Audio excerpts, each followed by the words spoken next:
bisa diceritain nih di Pulmen ini lagi ngisi acara dan ngapain sih mungkin Bang? Ya, menjadi salah satu pembicara untuk acara atau event Start, Scale, dan Sustain. Tadi ngobrol, saya lebih banyak core-nya tentang dunia brand ambassador lah.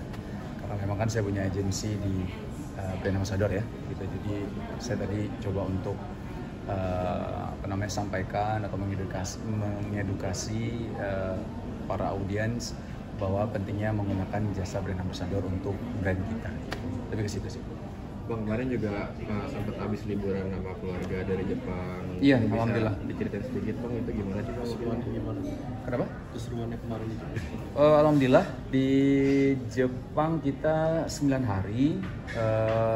Agendanya yang pertama 3 hari pertama itu memang kita ke Yokohama, dan di Yokohama itu kita memang ada rencana memang untuk bangun masjid di Yokohama. Kalau tanahnya alhamdulillah sudah terakuisisi ya, secara tanahnya sudah 400 meter persegi. Nah sekarang lagi tahap pembangunan.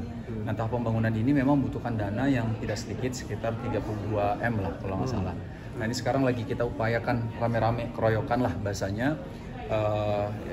untuk mengumpulkan dana itu gitu. Dan kita juga mengajak teman-teman semua ya, saudara-saudara semua untuk ayo kita bangun masjid Indonesia pertama di Yokohama. Kalau masjid udah ada, tapi masjid Indonesia pertama di Yokohama insya Allah ini nanti tahun terbang. Mas, itu idenya dari siapa? Ya, idenya dari siapa Mas? Kalau ide kan sebenarnya dari pihak Jepang ya, dari warga negara Indonesia yang ada di Jepang. Nah, terus habis itu ngobrol sama Ustadz Fatih Karim, nanti yang jadi pembicara juga beliau. Ngobrol sama Cinta Quran Foundation. Habis itu terakuisisi tanahnya. Nah, habis itu bangunannya gitu. Dan bangunannya bukan hanya untuk sholat saja di situ ya, jamaah buat sholat, bukan itu saja, tapi jadi Islamic Center juga insya Allah. Jadi ada tempat pengetahuan atau edukasi tentang Islam, terus ada daycare untuk anak-anak gitu ya, terus ada tempat medianya juga ada gitu, terus ada beberapa hal yang lain lagi, karena itu kalau nggak salah 4 lantai kalau nggak salah 3 atau 4 lantai. Berarti saat Mas Wisnu OTW ke sana itu sudah dalam proses ya? Apa belum? Belum, masih tanah aja. Oh iya. Jadi di sana itu groundbreaking aja sih sebenarnya, terus peresmian bahwa kita akan bangun gitu ya. Maksudnya untuk memberitahukan kepada para teman-teman yang sudah berdonasi di sini, kita kan harus kasih reportnya ya, dokumentasinya bahwa ini tanah sudah terakuisisi. Nah sekarang kita mau bangun bangunan. Nah kan nanti semua report kan harus disampaikan. Sudah berapa persen Mas? Boleh tahu gak sih? Kalau bangun belum, karena kita harus kumpulin uangnya dulu. Nanti kalau teknis kayaknya perlu tanya sama teman-teman yang ada di Jepang kayaknya ya, warga negara Indonesia juga, ketua DKM-nya segala macam, teknisnya bagaimana, karena kontraknya sama tetap pakai vendor Jepang nanti, orang Jepang di sana.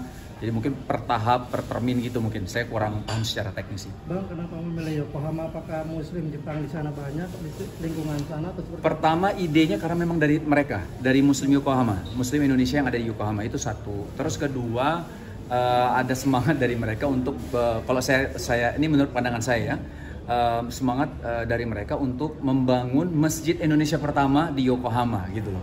Kalau Masjid Istiqlal kan ada tuh di Osaka. Ya, nah ini mau bangun masjid Indonesia pertama tapi di Yokohama gitu, dan niat baik ya, kenapa nggak kita bantu kan? Malah bahasanya kalau bisa yuk kita sama-sama bantu untuk bangun mewujudkan masjid Indonesia pertama yang ada di Yokohama gitu.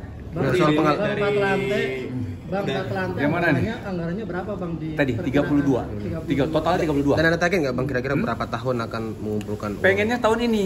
Secepat mungkin. Pengennya. Kalau kita namanya mimpi ya, mimpi kita. Kalau target secara rasional, Allahu a'lam bishawab ya, berapa lama itu, berapa tahun, saya kurang paham. Tapi kemarin ngobrol-ngobrol, yuk Bismillah kita doa bahwa mudah-mudahan tahun ini sudah terkumpul untuk kita bangun.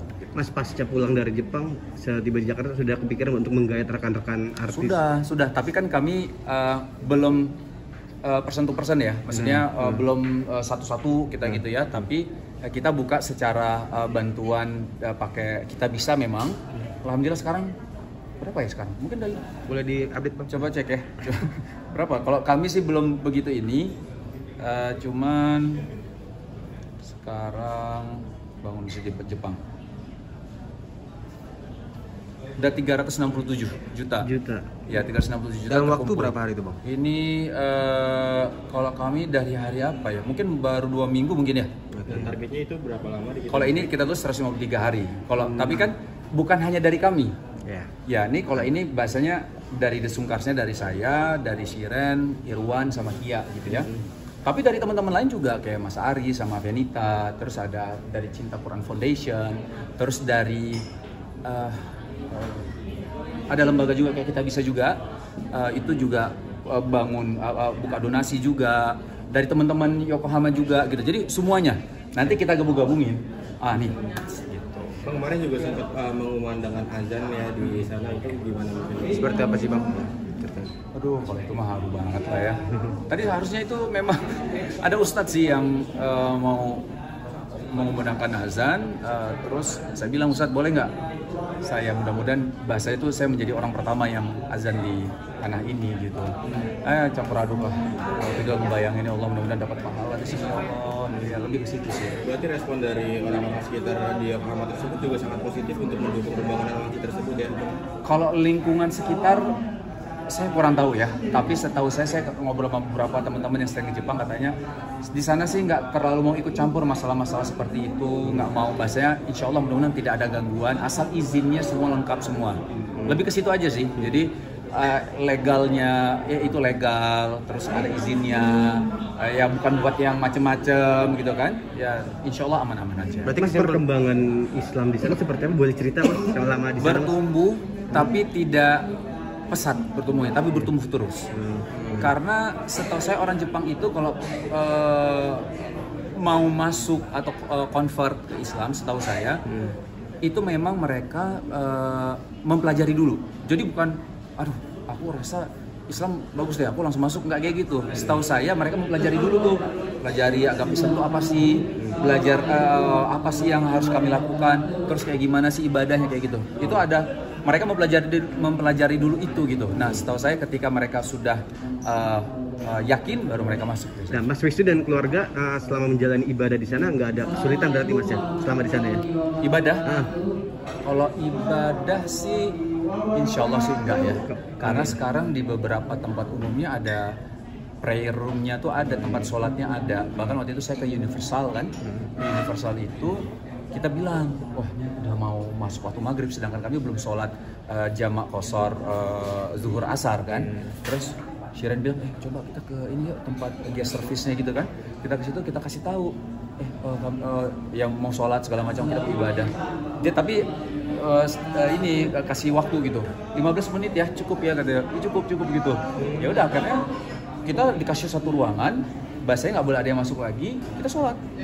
Nah tapi memang nggak boleh berleha-leha lah ya, habis sholat langsung keluar gitu. Artinya tapi sangat toleransi ya Bang? sangat, masya Allah banget gitu. Saya juga pernah sholat waktu itu nggak ada tempat lagi, waktu itu ke satu tempat, saya karena sholat di depan umum gitu ya. Tapi memang maksudnya ada Shiren, ada anak saya, maksudnya biar nggak terlalu mencolok, maksudnya dijagain lah gitu ya.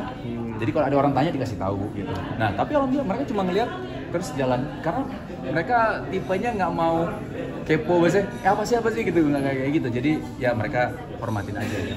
Mas, nama masjidnya apa Mas? Nama masjidnya As-Solihin, insyaallah. Masjid As-Solihin Yokohama. Itu terinspirasi dari mana Mas namanya Mas?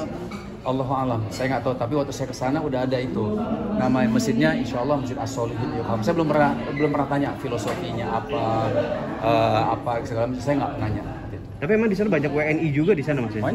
Banyak, terutama perawat-perawat Indonesia, banyak banget, dan banyak yang bikin event-event keagamaan yang Muslim itu PM ya lagi perawat. Jadi ada Persatuan Perawat Indonesia ya. Semacam paguyuban lah ya Bang ya? Paguyuban, ya, tapi khusus perawat ya. Mas, kabarnya pasca ada proyek itu ya, banyak sekali mualaf yang di sana Mas, bener gak sih? Iya, ada beberapa artikel yang ngikutin kayak gitu. Saya nggak tahu malah kabarnya. Ada beberapa artikel yang bilang gitu ya. Tapi mendengar hal itu Gimana? Oh senang banget.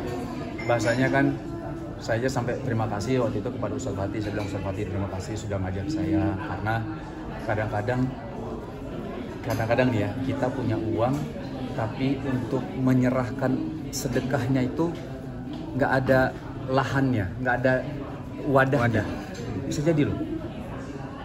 Kadang-kadang ada wadahnya tapi kita nggak mau ngeluarin uang gitu kan. Nah sekarang dikasih kesempatan untuk mendapatkan kesempatan langka, setidaknya berkontribusi dan ada kontribusi untuk pembangunan masjid. Kebayang nggak sih teman-teman ketika kita ada yang sholat di situ, ada yang syahadat di situ, ada yang sholat di situ, ada yang ngaji di situ, ada yang mendapatkan ilmu agama di situ. Kita mendapatkan semua pahalanya di situ. Dan bukan hanya kami, setiap donasi yang berapapun itu ya, mau 1.000 kayak rupiah, 1.000 rupiah kayak 2.000 kayak 10.000, itu semua insya Allah mendapatkan pahalanya. Bahkan pahala itu akan terus mengalir ketika kita meninggal dunia. Kita meninggal, tapi ada masih orang sholat di situ, bersyahadat di situ, kita dapat pahalanya lagi. Aduh nikmat banget. Kapan lagi? Makanya kalau misal Ustadz bilang, mari kita beramal di waktu yang sempit ini. Jadi beramal yang tepat, beramal yang maksimal di waktu yang sempit. Kita nggak ada yang tahu loh umur. Bisa jadi ya, kita nggak ada yang tahu loh, kakek kita lebih tua dari kita, bisa jadi kita duluan yang meninggal. Nggak ada yang tahu umur kan? Bukan umur itu kan bukan nomor urut. Tiba-tiba dicabut aja. Pertanyaan siap apa nggak kita gitu kan? Tapi ada rencana ini nggak? Mungkin membangun lagi masjid di daerah Jepang. Ada rencana akan membangun lagi nggak? Allah alam. Untuk sekarang mungkin kita coba fokus ya, karena takutnya terpecah fokusnya nanti ya ketika bangun ini ada bangunan lain. Cuman memang ada beberapa pengen bangun yang di mana gitu kan? Ya bisa kita lakukan paralel juga bisa. Tapi memang itu ya teknisnya nanti bisa kita inikan lah. Cuman ketika lagi fokus di sini kita bikin target aja dulu. Target setahun kita coba kumpulin. Ya jadi kita fokusnya semuanya ke situ gitu. Nanti setelah ini jadi baru kita coba yang mana gitu. Tapi pernah dapat kritik Mas, kenapa sih harus jauh-jauh bangun di sana, di negara lo aja nggak pernah kritik kayak gitu gak Mas? Ada. Gimana Intinya, enggak, kalau saya sih nggak pernah nanggapin kayak gitu-gitu ya. Maksudnya setiap apa yang kita lakukan pasti ada pro dan kontra ya. Saya lakukan sesuatu aja bukan hanya orang-orang berkomentar. Misal keluarga saya juga mungkin ada yang berkomentar gitu kan. Misalnya keluarga saya, kenapa sih harus kayak gini, kenapa nggak yang ini? Makanya kalau kita mengharapkan ridho semua orang itu nggak mungkin terjadi sih. Ya, setiap kita lakukan pasti ada pro kontranya, pasti ada yang setuju, ada yang nggak setuju. Tapi kitanya balik lagi, kita jangan baperan, gitu loh. Jadi ya anggap itu masukan, anggap semua itu nasihat buat kita, anggap itu muhasabah, kita harus muhasabah diri kita lagi. Jadi bahasanya ketika ada masukan, kritikan buat saya ya khususnya, saya anggap itu adalah masukan gitu. Jadi kita yang nggak boleh baperan sih sebenarnya kalau menurut saya. Lalu selama di Jepang selain membangun masjid, hal apa yang paling berkesan selain membangun masjid? Sama keluarga sih, karena pertama saya ingin kasih pengalaman buat anak-anak. Kita datang ke sini bukan sekedar liburan. Kita datang ke sini ada satu amalan yang luar biasa yang kita lakukan. Jadi saya ingin bawa anak saya ke situ gitu loh. Jadi experience-nya biar dapat kepada anak-anak.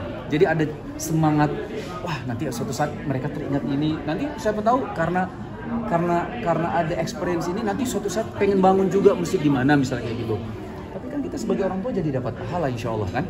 Insya Allah. Jadi makanya salah satunya adalah bonding dengan keluarga, khususnya anak ya, sama anak, dan banyak hal lah kita jadi ngobrolin apa, kita jadi lebih dekat kan, nggak keganggu sama yang lain gitu ya. Jadi bonding sama keluarga jadi lebih dekat insya Allah. Bicara soal anak nih kan ada kejadian lucu nih yang Adam tidur di jalanan nih, mungkin bisa diceritain di gua. Oh iya, teman dia suka bercanda ya. Tiba-tiba tidur di jalanan. Ya kita lagi bercanda sebenarnya, saya lagi bercanda-bercandaan sama dia sama anaknya Mas Ari Atala kan. Tiba-tiba jatuh di ini, ya gitu-gitu. Tapi itu bercandaan. Kalau Usin ngikutin siapa sih biasanya? Kenapa? Kalau Usin tuh ngikutin siapa sih? Ibunya kali ya. Itu saya. Oke, Mas, jalan-jalan ke sana itu sekaligus merayakan apa ya? Anniversary juga. Ada. Terima kasih teman-teman semua. Ya. 10 tahun nama Siren Program mungkin bagaimana sih terlihat adem ayam, kuncinya kunci rumah tangganya mungkin gimana? Jangan tambah-tambah lagi. Enggak. Kalau saya lebih ke harus punya landasan sih ya.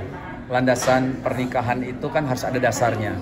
kita kalau mau mengikuti ego masing-masing pasti berbeda mungkin, asumsi masing-masing, persepsi masing-masing. Biasanya persepsi saya pernikahan yang baik adalah ini, nanti Shiren punya persepsi sendiri atau asumsi sendiri untuk pernikahan yang baik seperti ini. Nah kan berbeda jadinya, makanya harus punya dasarnya dulu.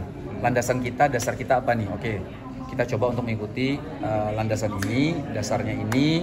Jadi kita punya satu kepala gitu di situ gitu. Kalau kita salah, coba kita balik lagi ke sini. Benar apa enggak ya? Kalau di situ, oh benar, yuk berarti kita ikutin ini ya.